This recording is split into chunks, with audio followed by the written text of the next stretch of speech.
Well, Dub Nation and everyone else watching, there are positives to glean from the Golden State Warriors losing in an incredibly annoying and frustrating fashion to the Boston Celtics in a game they very much should have won, in a game they very much could have won, but they didn't win, largely because they lack size. Injuries certainly caught up to them tonight. NBA officials were blatantly against them, and I'm personally getting sick and tired of that. There was a myriad of reasons for the Warriors losing a game that they should have won, but the fact is they didn't win. They lose to the Celtics in overtime, 121-118. I'm going to break that game down next and map out what's going on with the Warriors. I was literally about to come on the show tonight and finally make my prediction this year that the Warriors are going to repeat as world champions, but I'm not there yet. Maybe I'll never be. I don't know. This team is still disappointing. It's frustrating, and we're going to break it all down next. This is Locked On Warriors. You are Locked On Warriors, your daily Golden State Warriors podcast. Part of the Locked On Podcast Network, your team every day.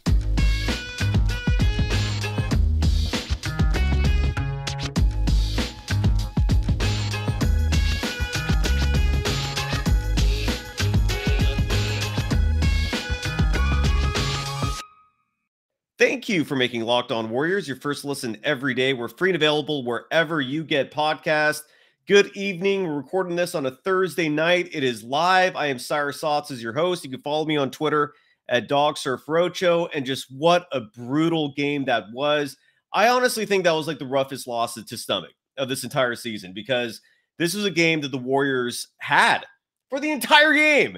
I don't have the stat in front of me in terms of like the number of minutes they were leading versus the number of minutes the Celtics were leading. But I'm guessing that margin was incredibly largely in favor of the Golden State Warriors. But that damn Jalen Brown three-pointer with 18 seconds left, that was the dagger. Like when Jalen Brown hit that to tie the score at 106, it was over. It was over because the Warriors decided to go with an 8-man rotation. Steve Kerr went all in. Folks, you might be shocked to hear this. I would have liked more Anthony Lamb minutes tonight. He was actually holding his own. He had a spin move, I believe, that he finished with a left that was damn impressive. And for a team that was getting murdered on the glass tonight, they could have used more of him. Yet once again, Steve Kerr, the one time I want more Anthony Lamb minutes, he gives me not enough Anthony Lamb minutes. Lamb had 18 minutes tonight. The Warriors, again, with an 8-man rotation, fall to the Celtics in a game, again, that they very much could have and should have won. I don't even know where to start. Hello, everyone. I'm watching I'm reading the chat. I'm trying to figure out what the first direction is here for this broadcast.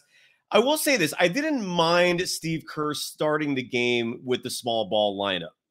It wasn't a big deal. Steve Kerr made a change for those who didn't watch the game or at least missed the beginning. Jordan Poole started in place of Kevon Looney tonight. They went with that small ball lineup. I really have no idea if they've come up with a nickname for that thing yet. But one thing I did not agree with is that when halftime came, and by the way, how awesome was that half-court buzzer beater that Stephen Curry hit? That was absolutely incredible. But at that moment, and Stan Van Gundy was saying this as well, and I agree that coming out of the half, they should have gone with Kevon Looney. And they didn't. They kept with the small ball lineup.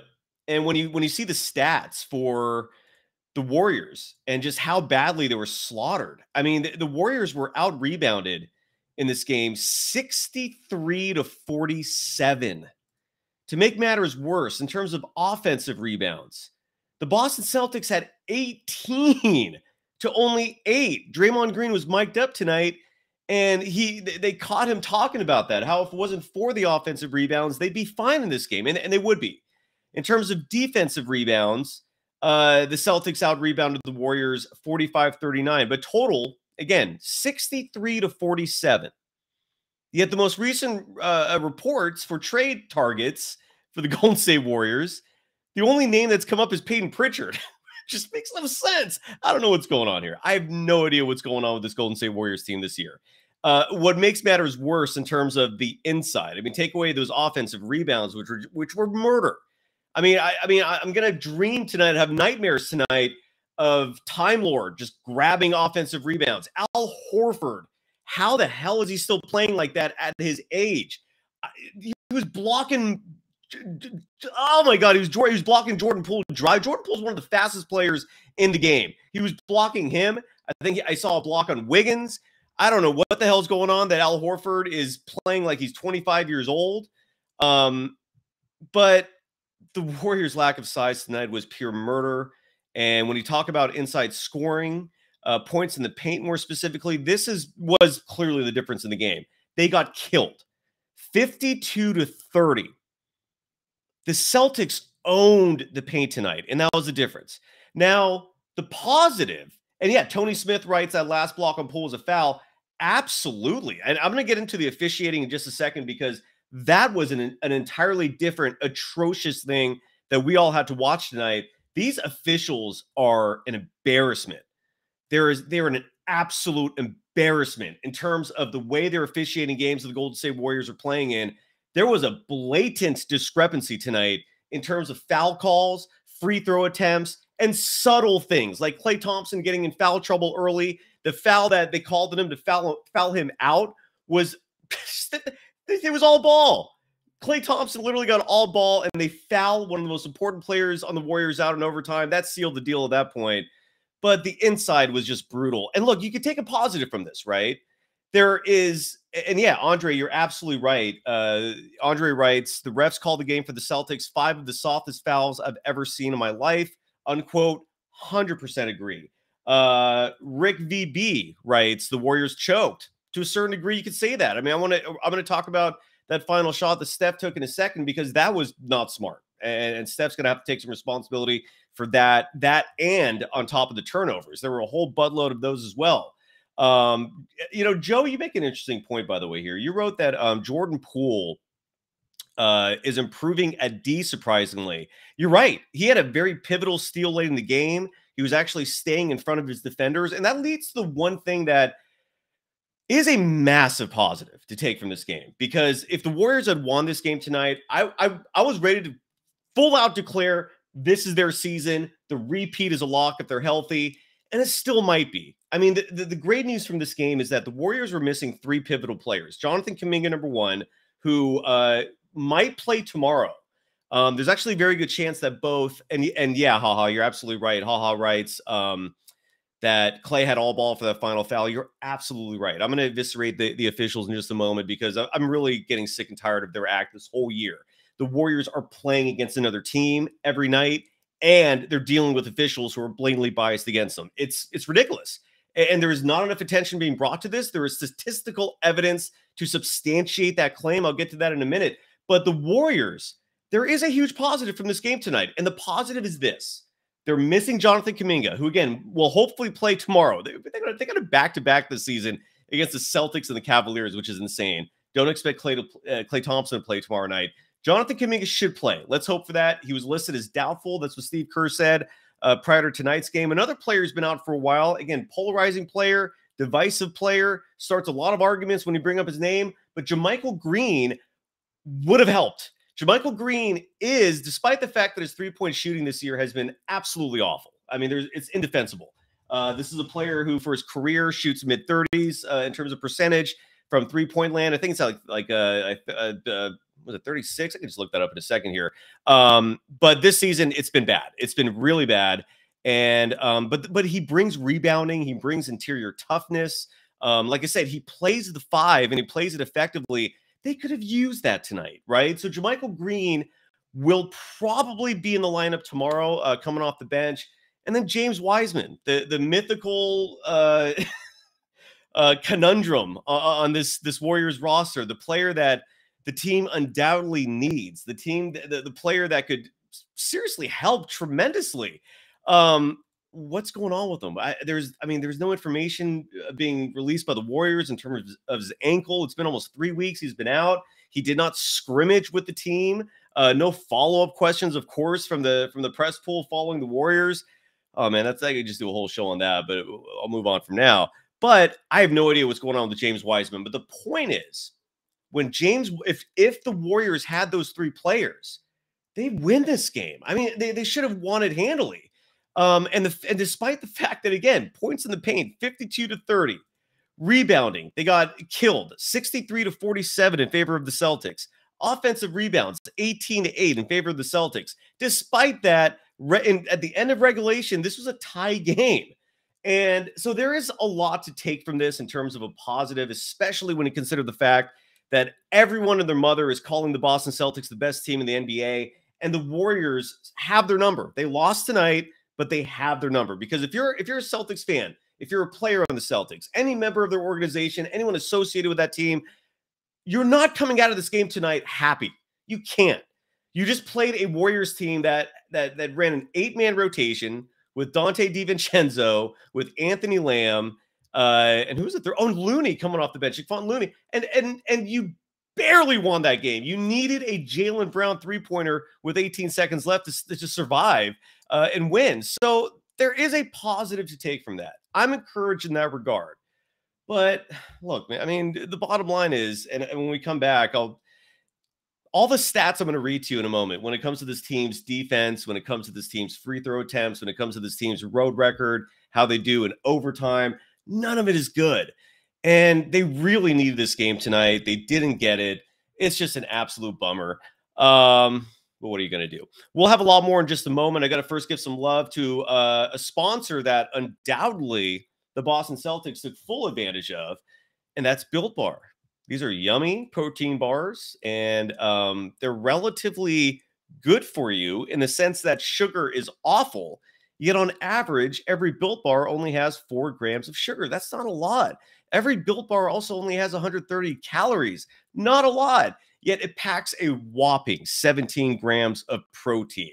One of the best uses for a Built Bar that I've heard from people, if you've got those late night munchies, if you're having trouble sleeping and your stomach's, making noises, or if you're just hungry, it's a great midnight or late night snack. Again, low calories, high protein. It tastes good. It's covered in 100% real chocolate. And you no longer just have to go to built.com to buy these things. Now you can get them at your local Walmart or Sam's Club. That's right. Head to your nearest Walmart today. Walk to the pharmacy section and grab yourself a box of Built Bars. You can pick up a 4-box of cookies and cream, double chocolate, coconut puffs, or go to Sam's Club. Get the bigger boxes, a 13-bar box. In fact, with their hit flavors, brownie batter and churro. You can thank me later. You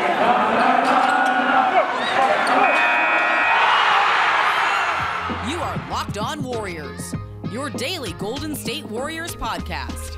Part of the Locked On Podcast Network, your team every day.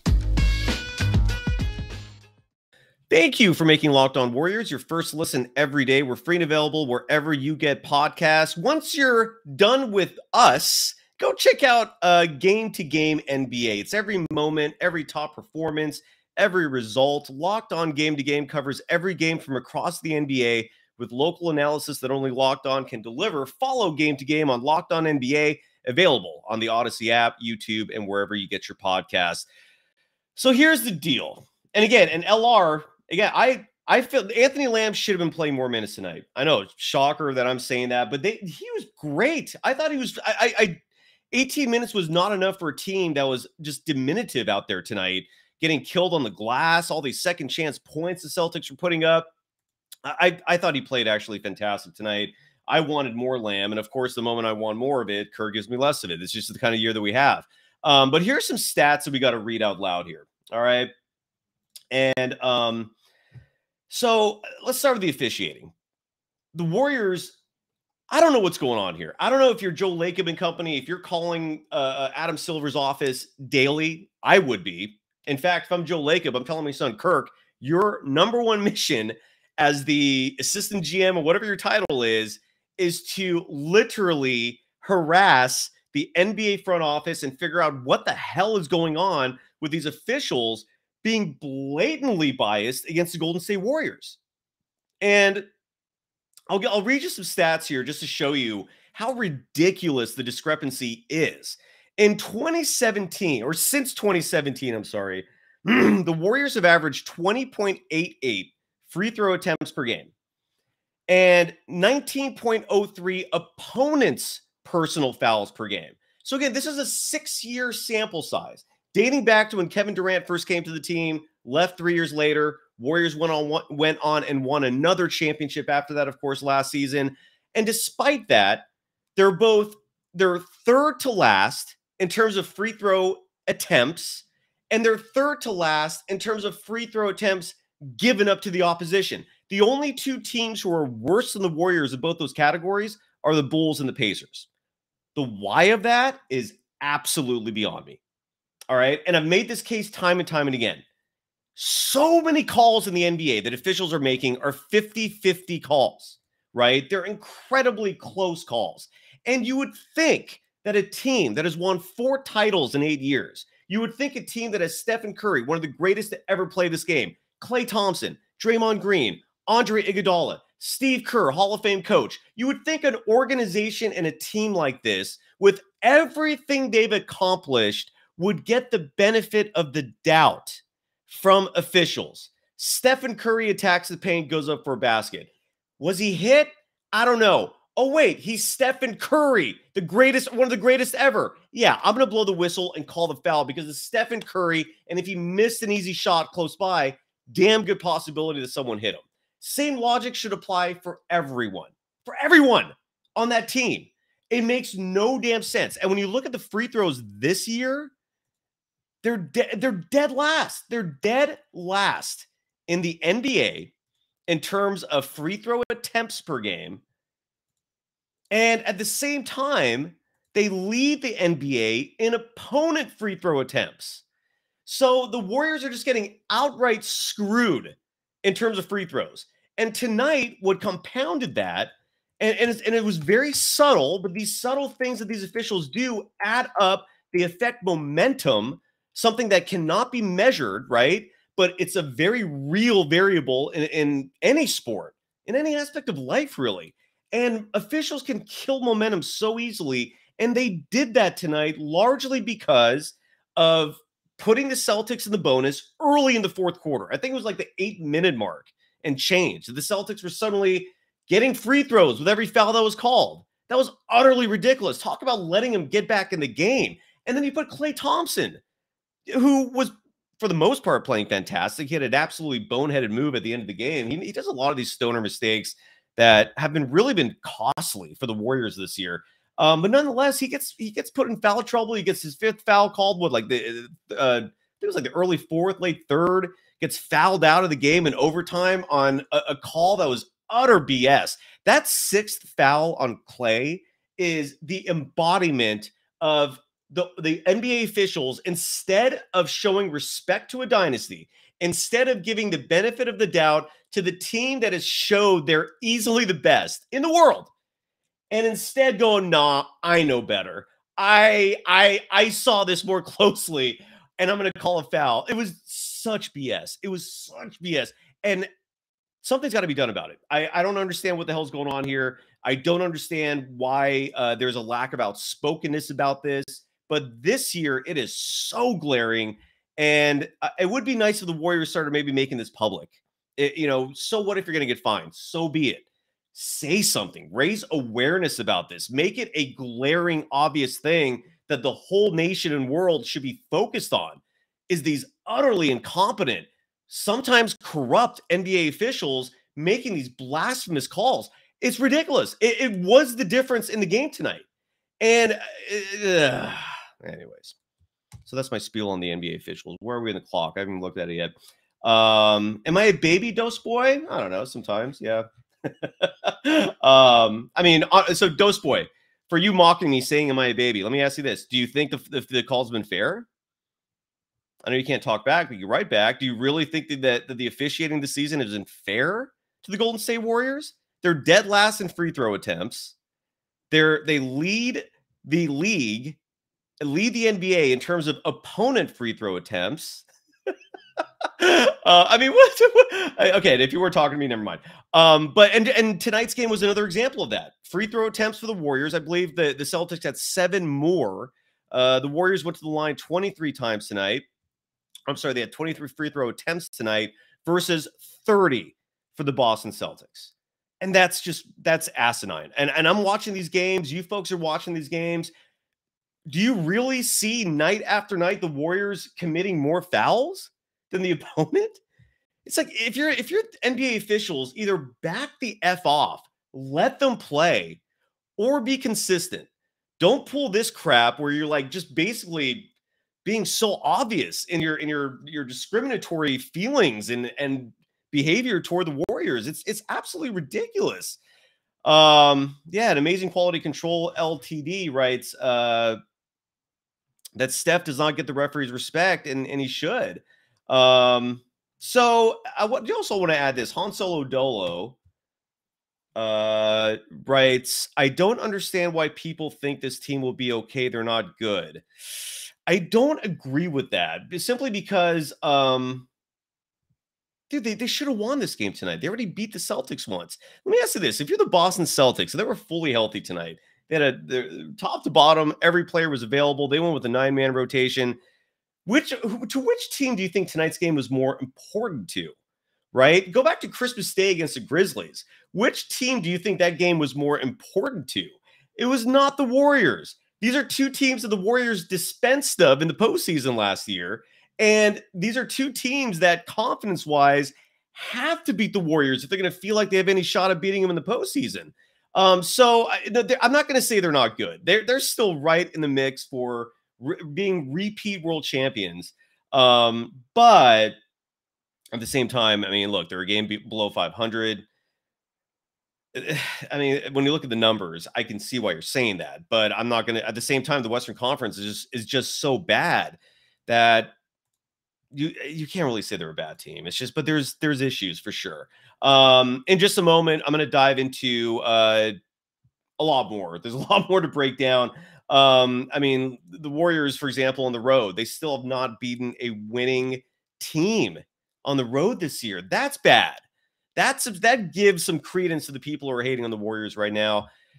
And we'll see what happens tomorrow against the Cavaliers. We'll talk about that and so much more. Got to give some love first to BetOnline, and more specifically, betonline.net. They are your number one source for sports betting information, stats, news, analysis. Get the latest odds and trends for every professional and amateur league out there, from pro football to the college football season, although I guess that just finished, so they got to update this copy here. But look, the playoffs are this weekend. Niners, Cowboys, Sunday. I saw the line at 3.5, maybe 4. You can get all the insights you want in terms of betting on these games by just going to betonline.net. Head to the website today or use your mobile device to learn more. BetOnline, it's where the game starts. You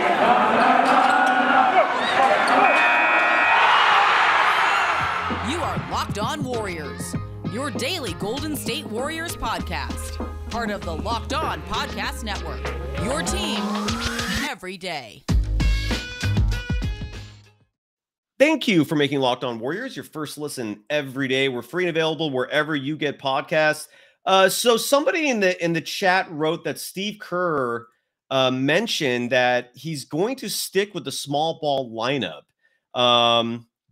And thanks to the folks over at NBC Sports Bay Area, they have a couple sound clips up on their Twitter account, which I'm going to play on this show right now. So here is Steve Kerr talking about the small ball lineup, and let's see if he reveals anything from this clip. Just wanted to open up the floor, give us a little different look, maybe get a spark. We're past the halfway point, and we're 500. Like let's try something different. And first time in a while we've had all those guys healthy too. It's a lineup that we know can be explosive, but against Boston. In particular, you got to open up the floor. They got, big front line, big wings. And so it just felt like we could, possibly get a little boost from it. Is this, it sounds like it might be, more permanent. Yeah, I think I'll keep doing it.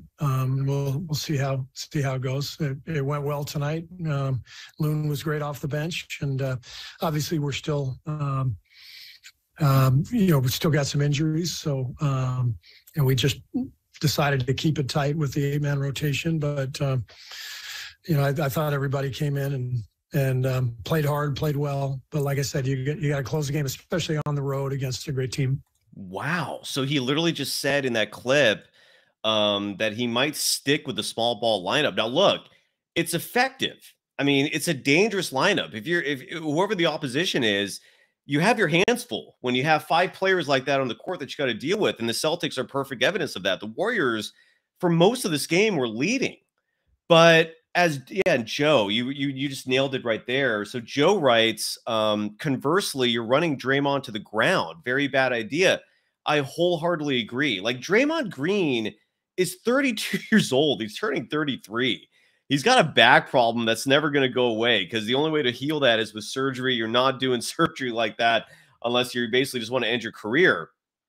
So that's why it's not a great idea to make that a large scale approach. Dose Boy writes, Dre needs rest. I mean, Steve Kerr himself said just 2 weeks ago that his bigs, Draymond Green and Kevon Looney, need rest. So I don't know what the hell to make of that. Okay, so I've got one more soundbite to play. That was the only one that was published. And again, when I do these live shows right after a game, it's hard to really do research and get these clips myself. But I mentioned a moment ago, earlier in the show, how that Jalen Brown 3-pointer with 16 seconds left was absolutely brutal. And in a lot of ways, it emblemized just a recurring theme in terms of issues for the Warriors this season, which is perimeter defense. How many times are we seeing opposing players shoot wide open 3-pointers? If anyone who watches basketball, and especially if you love the Warriors, it must drive you crazy. It's driving me crazy. So Steve Kerr was asked about Jalen Brown's 3-pointer that tied the game and really was ultimately the difference in the game. And here's what Steve Kerr had to say about that. Typically, Jalen Brown hits the game time or even 11 seconds left in regulation. What was the breakdown there? It looked like it was maybe I haven't seen the replay yet, but in that situation, it's the whole game plan is no threes, right? And there was no timeout. They didn't take a timeout. They just came down and played. And so that's where the guys have to be able to decipher that on the fly. You can debate fouling there. It's pretty early to foul. Generally, it's kind of under 8, under 10, whatever. Everybody's going to debate that forever in this game. But what you can't do is give up an open 3. And so it's the whole idea is switch everything and run them off the line and don't let them line up a 3. So we had a defensive breakdown that led to the opening. Yeah, you did. And you've been having defensive breakdowns like that all season long, Coach.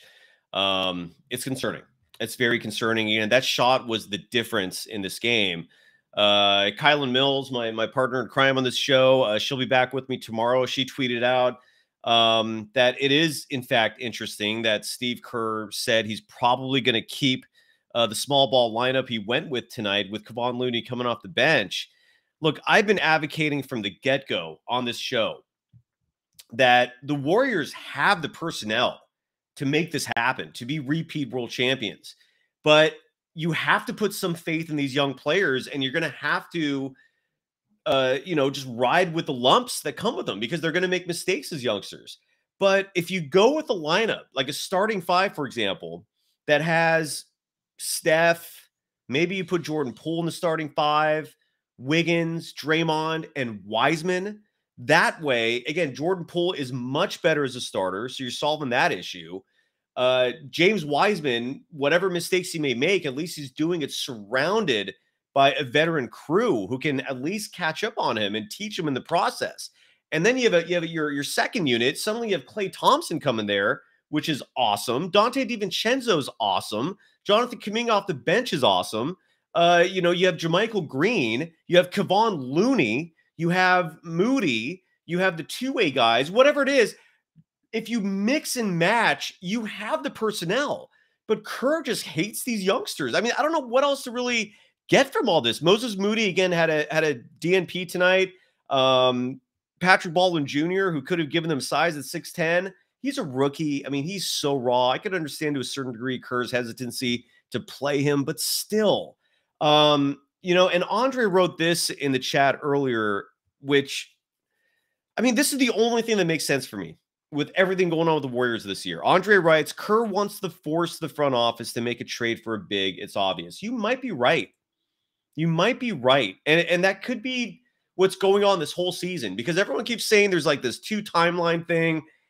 I'm not seeing a 2 timeline thing. I'm seeing it's just a 2 leadership divide thing. I'm trying to figure out the right words to label it, but there is clearly a very strong divide here between what Kerr wants and what the front office wants. I don't even know how you define the front office. Like, I don't know if Bob Myers agrees with Kerr and is just doing what Lacob wants, but clearly Lacob wants these young players, and clearly Kerr doesn't want to play the young players. That is a problem, folks. So, you know, and the traveling Urquidez writes, you know what I see? Hubris and ego, and I wholeheartedly agree with you. Dose Boy, I got to highlight this real quick. We're running up against the clock here. Dose Boy writes that Steph 3 attempt at the end of regulation was a huge letdown. Wholeheartedly agree. The Warriors, I love the strategy of not calling a timeout when you have the final shot. The Warriors had the ball with what, like, I think it was 16 seconds, right? Because Jalen Brown hit 3. The Warriors bring the ball up. I think that's how it went, right? I might be mistaken there, but and they only needed a 2. I mean, I don't. Yes, I think even Steph. I hope if he's available in the postgame presser and he actually talked to the press, I imagine he would blame himself for making that mistake, because that was huge. So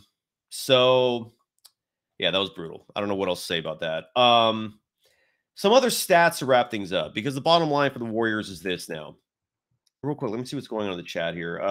Lucky D writes, Rick Barry already told you the people who are not getting played have not advanced enough. Kerr's a winner. He's not going to sabotage. Let's be fact-based. All right, well, Lucky D, if you want to be fact-based, you should also add that Rick Barry, in that same interview, also said that the young players are never going to get good if they don't play. So, and that he does not support benching the young players. So he did give Kerr his due, rightfully so. I mean, Steve Kerr owns 9 rings. He's a 4-time world champion as a head coach. I get it. But this season is nonsensical. I mean, if you listen to that whole interview, Rick Barry was confused, stumped about what's going on with the rotations and the minutes that's going to the young players. And, you know, so, you know, Anthony Slater reported, by the way, that that he's heard. And I love and respect Anthony Slater tremendously. I don't know if I wholeheartedly agree with what he said, but Anthony Slater wrote for The Athletic that the Golden State Warriors might make like a really small move before the trade deadline, but in all likelihood, nothing major is going to happen. That they don't want to move the lottery picks. But you know, but just a day earlier, it was reported that the Warriors inquired about Peyton Pritchard and were rejected because the Celtics don't want to trade him. And I don't think they would trade him to the Warriors anyways and help out a team that they might face in the NBA Finals. Look, Bob Myers does not have a track record of making big deals in the middle of a season. Andrew Wiggins is the exception to that, but that was also a lost year. But the bottom line is this. The Warriors have not beaten a team with a winning record on the road this season. That's awful. Okay, that is absolutely awful. We're at the 45-game mark of the season now, where the Warriors sit a game below 500. That's bad. That's really bad.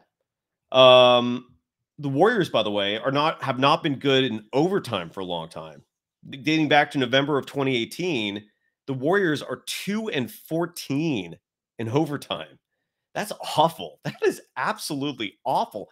I don't know what the why of that is. I don't know if the star players get spent and they're just those 3. I mean, look, one of the first things that goes when you have fatigue as an NBA player is your shot.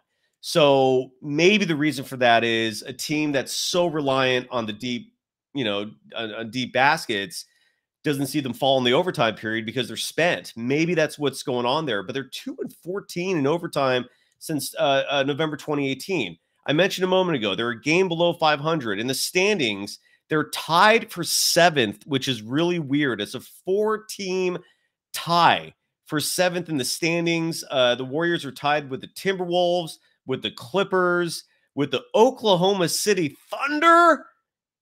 All teams just one game below 500. The Portland Trail Blazers are right behind them, 2 games under 500, just a half game back in the standings.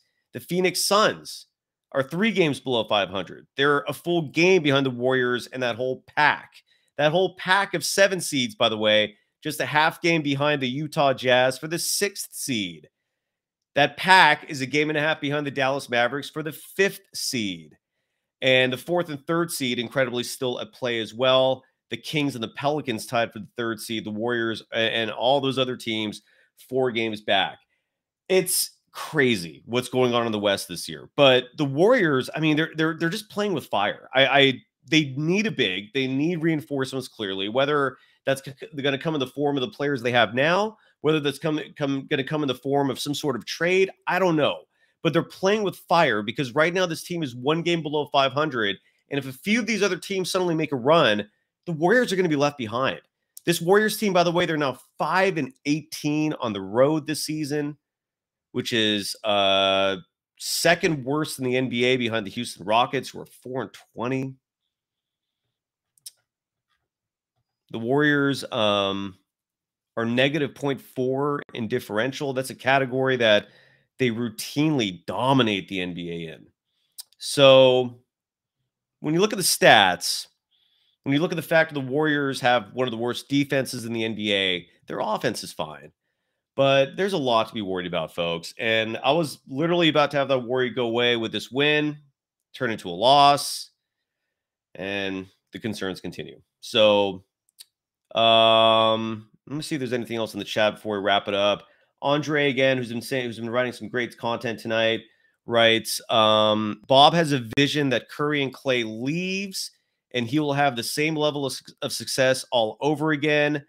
Gambling Curry's timeline is a waste of his greatness. That's a subjective comment. The first part, you might be right. I don't know, but I do agree that gambling Curry's timeline is a crime.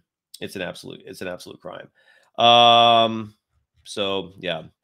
Yeah, Rebel the Sounds writes, when is the 10-game winning streak going to happen? Here's the weird part. This is what I could see happening, is that this season, all of a sudden, you got a month to go. The Warriors are sitting right where they are now. They clearly are a bored, unmotivated team. Like, clearly. And Ray, you're right. You wrote tonight that the defense was actually good. They were, for the most part, until the end. That Jalen Brown 3 was murder. But I could see this team with a month to go, with 2 weeks ago. I don't know. Why is JaVale McGee in the chat? Making a huge run. And I could see them easily, like, just deciding, okay, like, it's time to get serious. It's just weird that the Warriors have this mentality. The one thing I was thinking, I'll end the show on this note. The one thing I was thinking that gives me some optimism is that, and Stephen Curry's alluded to this in interviews in years past, that they're very cognizant of the energy they expend throughout the regular season. There is a huge part of me that believes that the Warriors are pacing themselves, that they're not like giving it their all routinely, that, they only rise up for these big games like this. And that hopefully they're doing this to save energy. And this is just a wild idea. It could be totally wrong. But the minute distribution tonight was insane. Stephen Curry played 43 minutes. Jordan Poole played 43 minutes. Andrew Wiggins played 40 minutes. Andrew Wiggins had a great game, except for that one damn block by Horford. Was that Horford? I think it was, who blocked him. I don't know what the hell's going on with Al Horford. Test him, please. Sorry. Draymond Green, 37 minutes. Klay Thompson, 36 minutes. These are heavy minutes. I don't like that. Tomorrow night, we'll have a live show. Kylan's going to join me. We're gonna obviously start the show soon after the Cavaliers game. We'll find out if the Warriors will finish this road trip 2-3 or 3-2. But Dose Boys, I think you're right. that the Warriors only defend against the Celtics and Grizzlies. They don't really care about anyone else. And Sandras Rux, you make a great point, by the way. No, this one right here. Sandras, you write that was a shot clock violation on Al Horford. It was. And again, that's just testament, to the officials this year just being an absolute nightmare. They're just completely screwing the Warriors over, and I have no idea what's going on there. And Joe writes, Kuminga! And hopefully we'll see Jonathan Kuminga in tomorrow night's game. I would even like to see JaMychal Green in tomorrow night's game, just so that they have depth, just so that they have some size, and they're getting killed in the glass and with rebounds and second chance points. That was ugly, man. But anyway, so there were some positives. The Warriors kept it incredibly close against a team that most people think is the best in the NBA, but they still lost. So take that as you will. Have a great night, everyone. Thanks for joining me. And again, Kylan Mills and I will do this live tomorrow, immediately following the Warriors and Cavaliers game. Until then, thank you. Peace out. Love y'all. Later.